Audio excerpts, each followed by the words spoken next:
Il y a 4 investissements qu'il ne faut jamais, mais alors là, jamais rater. Je ne parle pas d'investissement financier, je parle d'investissement de vie. 4 qu'il ne faut jamais, absolument jamais rater. Je t'en supplie, il faut m'écouter jusqu'à la fin. Le premier investissement, c'est l'investissement spirituel. Il faut investir dans ta spiritualité. Fais tout ce que tu peux faire.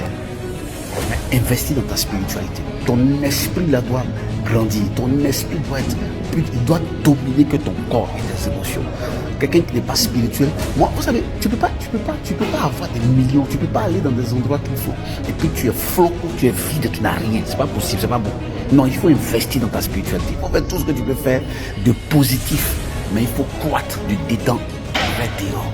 La deuxième chose, le deuxième investissement, c'est ton investissement mental. Il ne faut jamais permettre que des choses viennent s'intégrer, s'installer dans ta tête. Et puis tu ne dépends que de ça. Du genre, c'est mauvais, c'est dangereux. Tu es là. C'est comme un réfrigérateur où tu gardes ta nourriture. Il ne faut jamais garder ce qui est périmé. Ce qui est périmé dans ton mental. Il faut protéger ton mental à tout prix. Jamais. C'est comme ça là, c'est l'ordinateur. Si tu n'investis pas dedans, c'est pas. C'est pourquoi je pratique la méditation et j'aide les gens à méditer. Le troisième investissement, c'est l'investissement dans ta santé. Vous ne pouvez pas savoir que c'est quelque chose sur lequel moi je ne joue pas actuellement dans ces dernières années. Parce que le truc c'est quoi? C'est que certains d'entre nous, on a découvert la vraie vie tard. On a découvert qu'il fallait bien faire les choses de façon tardive. On a tardive en griffé.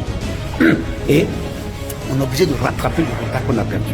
Donc pour ça, il faut investir dans la santé. Il ne faut pas manger n'importe quoi. Il ne faut pas manger pour être rassasié. Il ne faut pas manger des Indiens. Le quatrième investissement, c'est l'investissement dans les relations. Alors là, tu sais, il y a un monsieur qui avait un fils. Il était tout sous fascination à son enfant. Et il a dit à son enfant, écoute, moi je vais mourir bientôt. Comme toi tu n'es pas prêt à gérer mes biens, j'ai demandé au serviteur que j'ai de choisir ce qu'il veut prendre et il n'a qu'à aller. Et le serviteur, il a dit au serviteur, prends tout ce que tu veux prendre. Il a choisi la voiture, il a choisi le bien immobilier, il a choisi le compte bancaire. Le serviteur a pris tout, mais il a laissé un ou deux petits biens. Donc il a appelé son fils. Il dit, comme tu es mon fils, je ne vais pas te donner là.